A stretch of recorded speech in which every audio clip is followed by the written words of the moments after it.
இன்றைக்கி நாம் மீனம் ராசிக்காரர்களுக்கு இந்த 2025 குரு பெயர்ச்சி எப்பேற்பட்ட பலன்களை தரப்போகுது அப்படிங்கிறத பற்றி தான் இந்த ஒரு வீடியோவில் தெளிவாகவும் விளக்கமாகவும் பார்க்க போகிறோம். மீனம் ராசி அன்பர்களே, பொதுவாக மீனம் ராசி அப்படிங்கிறது காலபுருஷனுடைய 12வது ராசி தான் இந்த மீனம் ராசி அப்படிங்கிறது. எதுலேயுமே பார்த்தீங்க அப்படின்னா மீனம் ராசிக்காரவங்க நல்லதொரு புத்திசாலி குணம் அப்படிங்கிறதும் பயங்கரமாக இருக்கும் மீனம் ராசியை பொறுத்த வரைக்கும். அது மட்டும் இல்லாமல் ஒரு விஷயத்தை படவாட்டி நல்லா யோசித்து சிந்தித்து பண்ணக்கூடிய ஒரே ராசி எதுன்னு பார்த்தீங்க அப்படின்னா அது இந்த மீனம் ராசி தாங்க. நிறைய ஒரு ஆராய்ச்சி பண்ணக்கூடிய ஒரு திறமையும் மைண்டு கெப்பாசிட்டியும் மீனம் ராசிக்காரர்களுக்கு அதிகமாக இருக்குங்க. நல்லதொரு செயல்பாடு திறமை அப்படிங்கிறது ரொம்ப அதிகமாக இருக்கும் மீனத்தை பொறுத்த வரைக்கும். ஒரு லட்சியத்தை நோக்கி ஓடிக்கிட்டே இருப்பாங்க. மீனம் ராசியை கேட்டிங்க அப்படின்னா ஒரு லட்சியத்தை அடையணும் அப்படின்னா கண்டிப்பாக அந்த லட்சியத்தை அடையணுங்கிற சிந்தனை மட்டும்தான் ஓடிக்கிட்டு இருக்கும். எதுலேயுமே ஒரு தன்னம்பிக்கை விட மாட்டாங்க, எதுலேயுமே தன்மானத்தோடு இருப்பாங்க. இந்த மீனம் ராசிக்காரவங்க விடாமல் முயற்சி பண்ணி வெற்றி அடையக்கூடிய ஒரு குணம் மீனத்துக்கிட்ட ரொம்ப அதிகமாகவே இருக்குங்க. இன்னொரு முக்கியமான விஷயம், தனிப்பட்ட முறையில் ஜாதகம் பார்க்க இந்த வாரத்துக்கான அப்பாயின்மெண்ட் ஃபிக்ஸ் பண்ண சொல்லி நிறைய பேர் கேட்டிருந்தீங்க. இப்போது ரூபாய் 299 ரூபாய்க்கு தெளிவாகவும் விளக்கமாகவும் ஜாதகம் பார்த்து தரோங்க. தாழ்மையான வேண்டுகோள், இந்த நம்பருக்கு ஃபோன் கால் அல்லது வாட்ஸ்அப்பில் கூட நீங்கள் கேட்டு அவங்களுடைய அப்பாயின்மெண்ட் அப்படிங்கிறத ஃபிக்ஸ் பண்ணிக்கலாம். உங்களுக்கு தேவையான அனைத்து டீட்டெயிலுமே நம்ம டீமில் இருக்கிறவங்க கொடுத்துருவாங்க. அப்பாயின்மெண்ட் டேட் மற்றும் டைம் ஃபிக்ஸ் பண்ணதற்கு பிறகு அந்த நேரத்தில் நான் உங்களுக்கு ஃபோன் கால் பண்ணி ஜாதகம் பார்த்து பலன்கள்ங்கிறது சொல்லிடுவேங்க. ஜஸ்ட்டு நீங்கள் வாட்ஸ்அப் அல்லது ஃபோன் காலில் உங்களுக்கான டவுட் அப்படிங்கிறத கிளியர் பண்ணிக்கலாம். சரிங்களா? உங்களுக்கான அப்பாயின்மெண்ட் டேட் மற்றும் டைமை ஃபிக்ஸ் பண்ணிக்கலாம். அப்புறம் நிறைய பேர் கேட்குறாங்க எவ்வளோ நேரம் ஆகும்னு சொல்லிட்டு. ஃபஸ்ட்டு நம்ம உங்களுடைய ஜாதக கட்டத்தை பார்த்துட்டு ஜனனகால பலன்கள் அப்படிங்கிறத சொல்லிவிடுவோம். அதாவது இந்த ஜாதகக்காரங்களுடைய வாழ்க்கை எப்படி இருக்கும், கேரக்டர் எப்படி இருக்கும் அப்படிங்கிறத சொல்லிவிடுவோம். அதுக்கப்புறம் கோட்சாரத்தின் அடிப்படையில் கடைசி ஒரு 2.5 வருஷம் எப்படி இருந்துச்சு, எதிர்காலம் வரக்கூடிய 2.5 வருஷம் அதெல்லாம் எப்படி இருக்கும் அப்படிங்கிறதெல்லாம் பார்த்துடலாம். அட் லாஸ்ட் பர்டிகுலராக இந்தந்த டைமில் என்னென்ன நடக்கும், இந்த டைமில் என்னென்ன நடந்துச்சு அப்படிங்கிறதெல்லாம் பார்த்துட்டு உங்களுக்கான தெளிவான விளக்கமான பலன்கள் அப்படிங்கிறத சொல்லிடுவாங்க. இதை தாண்டி உங்களுக்கு ஏதாவது சந்தேகம் இருந்துச்சு அப்படின்னா கூட நீங்கள் கேட்டுக்கலாம். ஒவ்வொரு ஜாதகத்துக்குமே 30 நிமிஷம் வரைக்கும் நம்ம எடுத்துப்போம். தெளிவாகவும் விளக்கமாகவும் பொறுமையாகவும் உங்களுக்கு நாங்கள் சொல்லிடுவோங்க. இது இல்லாமல் வேறு ஏதாவது சந்தேகம் இருந்துச்சு அப்படின்னா கூட நீங்கள் டவுட்டுங்கிறது கேட்டுக்கலாம். கடைசியாக ஜாதகம் இல்லைனாலும் பரவாயில்ல, பிறந்த தேதி, பிறந்த நேரம், பிறந்த இடம் மட்டும் சொன்னாலே போதுங்க. நாங்கள் உங்களுக்கு ஜாதகம் பார்த்து பலன்கள் அப்படிங்கிறது சொல்லிவிடுவாங்க. நீங்கள் வாட்ஸ்அப்பில் ஜஸ்ட் ஒரு மெசேஜ் மட்டும் பண்ணாலே போதும், இல்லை ஃபோன் கால் பண்ணி உங்களுடைய அப்பாயின்மெண்ட் ஃபிக்ஸ் பண்ணால் மட்டுமே போதுங்க. சரி, வாங்க நம்ம வீடியோக்குள்ளே போகலாம். அது மட்டும் இல்லாமல் யார்கிட்ட எப்படி பேசணும், யாருடைய பயங்கரமாக சிந்திக்கக்கூடிய ஒரே குணம் யார்கிட்ட அப்படின்னா இந்த மீனம் ராசிக்காரங்கள்ட்ட ரொம்ப அதிகமாக இருக்கும். மீனம் ராசி என்பவர்களுக்கு வரக்கூடிய ஒரு குரு பகவானுடைய கிரக பெயர்ச்சி, உங்களுடைய கிரக பெயர்ச்சி, அதாவது உங்களுடைய ராசி அதிபதியினுடைய கிரக பெயர்ச்சி நல்லதா கெட்டதா, இதற்கான ஒரு பதிவு தான் இது. அப்படிப்பட்ட குரு பகவான் உங்களுக்கு கேந்திரத்தில் யோகத்தில் போயிட்டு உட்கார்றாரு குரு பகவான். அதாவது சரி, இதுக்கு முன்னாடி என்ன தான் கொடுத்தாரு குரு பகவான்? மேக்ஸிமம் ஒரு 6 மாதமாக ரொம்ப கஷ்டத்தை கொடுத்தாரு. ஜூன் மாதத்துல இருந்து மீனம் ராசியை பொறுத்த வரைக்கும் இந்த ஒரு வருடம் இருந்தார். ஆனால் எதிர்பார்த்த ஒரு காரியம் அப்படிங்கிறது பெருசாக சக்ஸஸ் அப்படிங்கிறதே ஆகலை. எந்ததொரு விஷயமும் மூவ் பண்ணாலும் முயற்சி பண்ணாலும் சரி, அதை அப்படியே தடை பண்ணிக்கிட்டே இருந்திருப்பார். என்னடா லைஃபு அப்படிங்கிற ஒரு சிந்தனைக்கு நிறைய பேர் போயிருந்திருப்பாங்க. ஏன் அப்படின்னா நம்மளுடைய வாழ்க்கையில் ஏதாச்சும் ஒரு வெற்றி கிடைக்காதா அப்படிங்கிற ஒரு சிந்தனைக்கு போனவங்க பல பேர் இருந்திருப்பாங்க. நம்ம வாழ்க்கையில் ஏதாவது ஒரு வெற்றி அப்படிங்கிறது கிடைக்காதா, குடும்பத்தில் ஏதாவது எல்லாமே செலவாக வருது, வருமானமே நிற்கலை, இந்த 7.5 சனி வேறு என்னை படுத்தி எடுக்குது, லாபம் கொடுத்த பணம் அப்படிங்கிறது எதுவும் வெளியில் கிடைக்கல, பணம் வருமானம் அப்படிங்கிறது ரொம்ப வரல, வரவுக்கும் செலவுக்கும் நான் என்னென்னவோ பண்ணி பார்க்குறேன், ஆனால் எதுவுமே ஒரு முன்னேற்றத்திற்கான ஒரு வழியே எனக்கு கிடைக்கல, பொருளாதாரத்தில் வருமானத்தில் நிறைய தடை, தந்தை தாய் உறவில் பிரச்சனை அப்படிங்கிறத பார்த்துருப்பீங்க. இன்கம் சார்ந்ததும் சரியாக நிற்கலை, எவ்வளவு ஒரு காசு வந்தாலும் குடும்பத்தில் தான் போடுறேன், ஆனால் அங்கே நிற்க மாட்டேங்குது, பொருளாதாரம் ரொம்ப தடையாயிடுச்சு, வேலை உத்தியோகம் சரியாக அமையலை, தொழில் உத்தியோகம் சரியாக அமையலை, கணவன் மனைவிக்குள்ள ஒரு அன்னோன்யம் அப்படிங்கிறது இல்லை, குடும்பத்தில் ஒரு ரொம்ப பிரச்சனையை பார்த்துக்கிட்டே இருக்கிறேன், இந்த மாதிரி நிறைய கம்ப்ளைண்ட் அப்படிங்கிறத பார்த்துருந்துருப்பீங்க. ஏன்னா மீனம் ராசிக்கு நம்பினவங்க நம்மளை விட்டு போயிருந்திருப்பாங்க. இப்போ ஒரு வேலை பார்க்குறீங்க அப்படின்னா உங்களுக்கு முன்னாடி வேலை பார்த்தவங்க ப்ரொமோஷன் தாண்டி போயிட்டா, ஆனால் நீங்கள் எந்த ஒரு முன்னேற்றம் இல்லையே வாழ்க்கையில், நீங்கள் கீழே தானே இருக்கிறீங்க அப்படிங்கிற ஒரு நிறைய ஒரு விஷயம் அப்படிங்கிறது இந்த மீனம் ராசிக்கு ஒரு தடைகள் அப்படிங்கிற சந்திச்சிருப்பாங்க.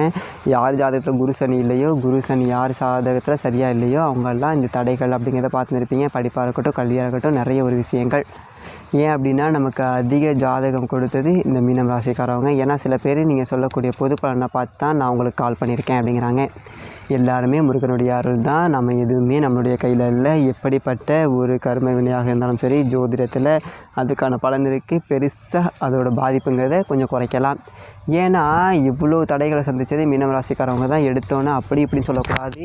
யாருக்கெல்லாம் யார் குருசனி யோகம் இருந்துச்சோ அவங்க நல்ல பலன் நடந்திருக்கும். என்ன நடந்திருக்கும் அப்படின்னா, ஏதோ ஒரு வீடு கட்டியிருந்திருப்பாங்க, கேட்டால் சொல்லுவாங்க வீடு கட்டியிருப்பாங்க, இல்லை இடத்த வாங்கியிருந்திருப்பாங்க, இல்லை வெளிநாடு வெளியூர் போயிருந்திருப்பாங்க. ஒரு பெருங்கொண்ட பணம் அப்படிங்கிறது இருந்திருக்கும். கொடுத்த பணம் அந்த பணம் வந்திருக்கும். இப்போ ஒரு தொழில் உத்தியோகத்தில் நல்லது ஒரு மாற்றம் வந்திருக்கும். இந்த மாதிரி நிறைய பேர் இந்த விரைய சனியில் பார்த்துருப்பாங்க. 7 சனியில் நிறைய பேர் முன்னேறவங்க பல பேர் மீனம் ராசிக்காரவங்க. ஏன் அப்படின்னா அங்கே நல்லது நடக்கும், கெட்டது நடக்கும். அது ஒரு விதியை பொறுத்து தான். அதாவது லக்னத்தில் இருந்து குரு எப்படி இருக்கார், நல்லவரா கெட்டவரா, அவர் யாருடைய ஸ்தானத்தில் இருக்கார், இதெல்லாம் தெளிவாக பார்க்கணும். பார்க்காம டக்குன்னு ஒரு விஷயத்தை எடுக்கக்கூடாது. இப்போ பாருங்கள், 4ஆம் இடத்துல கேந்திர குருவாக போய் நிற்கிறாரு. 4ஆம் இடத்துல குரு போகிறது நல்லது கெட்டதா அப்படின்னா கண்டிப்பாக நல்லது. பரிவர்த்தனை யோகம் அப்படிங்கிறது மேக்ஸிமம் குரு பயிற்சி புதனுடைய வீட்டில் குருவும் குருவோட வீட்டில் புதனும் இருக்கும்போது நல்லது ஒரு பலன் அப்படிங்கிறத கொடுக்க செய்வார். இங்கே கெடுக்கக்கூடிய ஒரு அமைப்புங்கிறது கிடையாது. ஏன்னா குருவுடைய பார்வை எங்கெல்லாம் பார்க்குதோ நல்லது ஒரு பலனை கொடுக்கும். ஏன்னா கெட்ட இடத்தை குரு பார்த்துக்கிட்டு இருக்காரு. அதுதான் உங்களுடைய நல்லது. கெட்ட இடம் எல்லாமே குரு பார்க்குறாரு. அப்போது நான் கெட்டதுமே எல்லாமே கெட்டதாக கொடுக்க மாட்டேன், உனக்கு நல்லதை கொடுக்குறேயா அப்படிங்கிற ஒரு இதுக்கு வராரு. வெளிநாடு வெளியூர் போகணும் அப்போ நம்ம முயற்சி பண்ணுங்க. இப்போது வீடு கட்டணுமா வேணாமா? வீடு கட்டிடுங்க. ஒன்று வீடு கட்டணும், இல்லை இடம் வாங்கி பூமி பூஜை பண்ணணும், ஏதாவது சுப செலவு நீங்கள் பண்ணணும் அப்படிங்கிறத நல்லா பார்த்துக்கோங்க. வீடோ இடமோ வீடு வாங்கி கட்டணும், இல்லை வெளிநாடு வெளியூர் போகணும், இல்லை வேலை உத்தியோகத்தில் மாறணும். இது ரெண்டுத்தில் ஏதாவது ஒரு விஷயம் நடந்தே தீரும் இந்த குரு பயிற்சிக்கு அப்புறமா. வேலை உத்தியோகம் அப்படிங்கிறது கொஞ்சம் தூரத்தில் போகக்கூடிய ஒரு அமைப்பு வரலாம். உத்தியோக மாற்றம் அப்படிங்கிறது வரலாம். ஒரு கடன் பிரச்சனைங்கிறத ஃபேஸ் பண்ணலாம். வெளிநாடு வெளியூர் போகலாம். இதெல்லாம் ஒரு அமைப்பாக அதிகமாக இருக்குது. சொந்தமாக வீடு கட்டலாம், இல்லை ஒரு இடத்த மாற்றலாம். இந்த பிளான் யாருக்கெல்லாம் இருக்கோ கண்டிப்பாக இருக்கும். எப்படிப்பட்ட கோர்ட்டு கேஸ் வழக்காக இருந்தாலும் சரி, இந்த குரு பகவான் வழக்கு சம்மந்தப்பட்ட பிரச்சனையை சரி பண்ணுவார். 8 தானே வம்பு வழக்கு கோர்ட்டு கேஸு. அவர் 5ஆம் பறவையாக பார்க்குறாரு. அதனால் வழக்கு பிரச்சனை இருக்கிறத நான் சொல்கிறேன். அவர் குரு பார்த்தா கோடி நன்மைன்னு சொல்லக்கூடிய ஒரு அர்த்தம் இது தான். அவர் 8ஆம் இடத்தை பார்க்குறார். வழக்கு சம்மந்தப்பட்ட கோர்ட்டு கேஸ் சம்மந்தப்பட்ட பிரச்சனையை சரி பண்ணி உங்களுக்கு சாதகம் பண்ணி கொடுக்குறார். நல்லது ஒரு திறமை ஆற்றலை கொடுக்குறார். அவ்வளோதான். அடுத்து பார்த்தீங்கன்னா 10ஆம் இடத்தை பார்க்குறாரு. 10ஆம் இடத்தை பார்த்தாவே போதும், சூப்பர். தொழில் பண்ணணும் அப்படின்னா ஜாதகத்தில் 7 சனி நல்லா இருக்கா, சனிப்பலன் நல்லா இருக்கான்னு பார்த்து தொழில் ஸ்டார்ட் பண்ணுங்கள். நல்லதொரு எதிர்காலம் சூப்பராக இருக்கும். வெளிநாடு வெளியூரில் தொழில் பண்ணுறவங்களாக இருக்கட்டும், இங்கே தொழில் பண்ண நபராக இருக்கட்டும், நல்லதொரு எதிர்காலம் சூப்பராக இருக்கும். வருமானம் பொருளாதாரத்தில் குறைங்கிறதே கொடுக்க மாட்டார். இன்கம் வருமானம் வருமானம் நல்லாயிருக்கும். சுப செலவாக பண்ணிக்கக்கூடிய ஒரு அமைப்பை நீங்கள் தான் பார்த்துக்கணும்.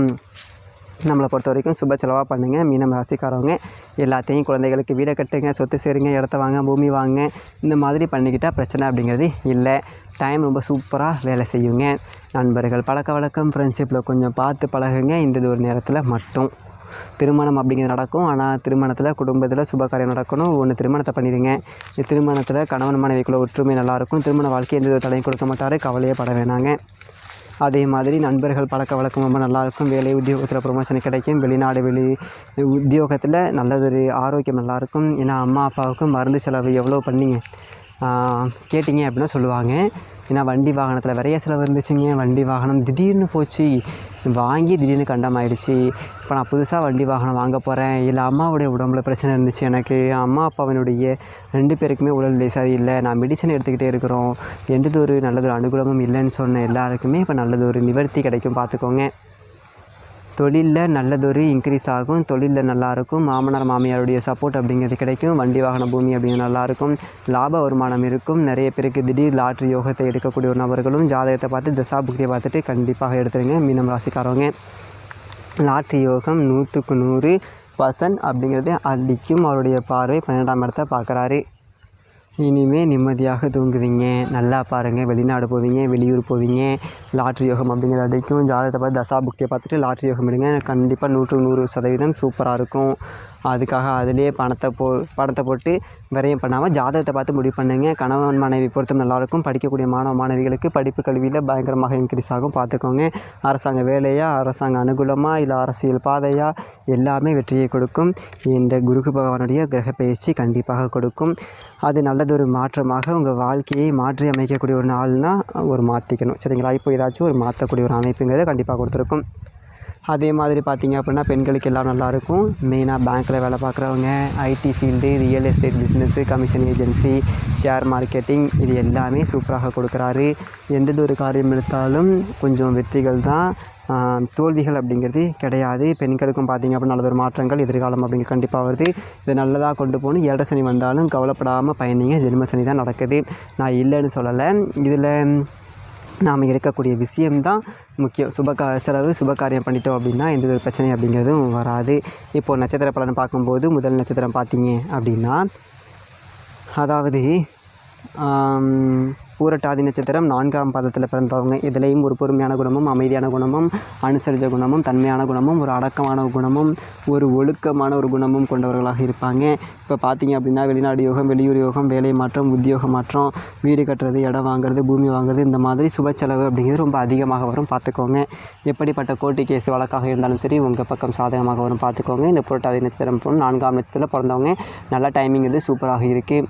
அதே மாதிரி வெளியூர் போகிறது, வெளிநாடு போகிறது, இந்த மாதிரி நிறைய விஷயத்த பண்ணிக்கலாம். ஆனால் சுப செலவாக பண்ணிக்கோங்க. எல்லாமே நல்லது, ஒரு மாற்றங்கிறது கண்டிப்பாக இருக்கும். ஆசிரியர் வேலை பார்க்குறவங்க, பேங்க்கில் வேலை பார்க்குறவங்க, ஃபைனான்ஸ் பண்ணக்கூடிய நபர்கள் எல்லாருக்கும் லைஃப் ரொம்ப சூப்பராக இருக்கும்.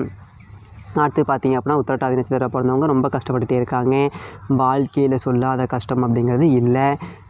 எதுவுமே வரவுக்கும் செலவுக்கும் வாய்க்கும் கைக்கும் போயிட்டே இருக்குங்க. என்னங்க பண்ணுறது, என் லைஃப்பில் ஒரு நிம்மதிங்கிறதே இல்லைங்க. நிம்மதியை பார்த்து நான் பல வருடம் ஆகுது அப்படிங்கிறவங்களுக்கு 2.5 வருஷம், ஒரு 5 வருஷம் ஆகுது அப்படின்னு சொல்லுவாங்க. அவ்வளோ ஒரு கஷ்டத்தை பார்த்தாங்க அப்படின்னா அந்த கஷ்டங்கள் இருக்காது. லாபம், வருமானம், இன்கம் சார்ந்த விஷயங்கள் நல்லாயிருக்கும். ஏன்னா சனி பகவான் ராசிக்கு வரதுனால யார் ஜாதகத்தில் குரு சனியும் யோகமாக இருக்கும், லாபம், வருமானமும், இன்கம், பொருளாதார வளர்ச்சி பயங்கரமாக இருக்கும். எந்த காரியம் எடுத்தாலும் வெற்றியை கொடுக்கும். நீங்கள் போகக்கூடிய பாதையில் ஒரு வெற்றி பாதையாக கண்டிப்பாக இருக்கும். உத்திரட்டாதி நட்சத்திரத்தில் பிறந்தவங்க சூப்பரான ஒரு காலம் அப்படிங்கிறது வந்துக்கிட்டு இருக்குது. அடுத்து ரேவதி நட்சத்திரத்தில் பிறந்தவங்க ஒரு புத்திசாலி குணம், நல்லது ஒரு டேலண்டான குணம், நல்ல அனுசரித்து போகக்கூடிய குணம், தன்மையான குணம், விட்டு கொடுத்து போகக்கூடிய குணம் எல்லாமே இருக்கும். இனிமேல் உத்திரட்டாதி நட்சத்திரங்களுக்கு பிறந்தவங்களுக்கு லைஃப்பில் செட்டில் ஆகக்கூடிய நேரம், வண்டி, வாகனம், வீடு, இடம், பூமி, வெளிநாடு, வெளியூர் சூப்பராக இருக்கும். படிப்பு, கல்வி சார்ந்த விஷயங்கள், நல்லதொரு மாற்றங்கள் எல்லாமே அழகாக அற்புதமாக அமைச்சு கொடுக்கும். Commission agency, real estate business, IT, இது எல்லாமே பார்த்தீங்க அப்படின்னா இந்த நட்சத்திரத்தில் பிறந்தவங்களுக்கு பக்கா வேலை செய்யும். எது வந்தாலும் சரி பார்த்துக்கலாம் அப்படிங்கிற ஒரு தைரிய குணம் உங்களுக்குள்ளே வரும். இனிமேல் நீங்கள் போகக்கூடிய பாதை என்ன பாதை, ஒரு வெற்றியான ஒரு பாதை. ஒரு மனக்குழப்பத்தில் இருக்கீங்க, அந்த குழப்பத்தை விட்டு வெளியில் வாங்க. எல்லாமே இந்த குருவும் புதனும் இந்த குரு பேச்சு ஆகும்போது பரிவர்த்தனை யோகம் வர்றதுனால பர்ஃபெக்டாக வேலை செய்யும், பார்த்துக்கோங்க. வரக்கூடிய இந்த குரு பகவானுடைய கிரக பெயர்ச்சி அப்படிங்கிறது மீனம் ராசியை பொறுத்த வரைக்கும் மிகப்பெரியது ஒரு ராஜயோக பயிற்சியாகவே அமைகிறது. அது மட்டும் இல்லாமல் தனிப்பட்ட முறையில் ஜாதகம் பார்க்கணும் அப்படின்னா கீழே இருக்க நம்பரை கான்டாக்ட் பண்ணுங்கள். தெளிவாகவும் விளக்கமாகவும் பொறுமையாகவும் ஜாதகம் பார்த்து பலன்கள் அப்படிங்கிறது சொல்லுவாங்க. நன்றி, வணக்கம்.